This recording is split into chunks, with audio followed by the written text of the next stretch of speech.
9 மணிக்கு படம்னா 8 மணிக்கே ஒரு சில ரிவ்யூலாம் வரும், அதெல்லாம் நம்பாதீங்க.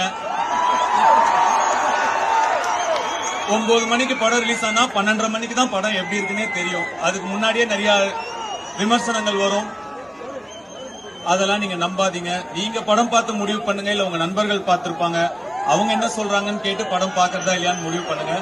சினிமாக்கு அது இன்னைக்கு ரொம்ப தேவை. சினிமா ஆரோக்கியமா இருக்கணும், நிறைய படங்கள் நல்லபடியா ஓடணும், எல்லார் படமும் ஓடணும், எல்லா தயாரிப்பாளர்களும் நல்லா இருக்கணும். சினிமாவை நம்பி சினிமா மட்டும் இல்ல, இன்னும் நிறைய பேர் இருக்காங்க, நிறைய தொழில் சினிமாவை நம்பி நடக்குது. அதனால எல்லா படங்களும் ஓடுறது ரொம்ப முக்கியம். அது உங்க கையில தான் இருக்கு. அதனால சரியான விமர்சனங்களை பார்த்து நீங்க முடிவு பண்ணுங்க படம் எப்படி இருக்குன்னு. அப்படிங்கிறது என்னுடைய ரெக்வஸ்ட். வட சென்னை வருது கண்ணா அடுத்த வருஷம்.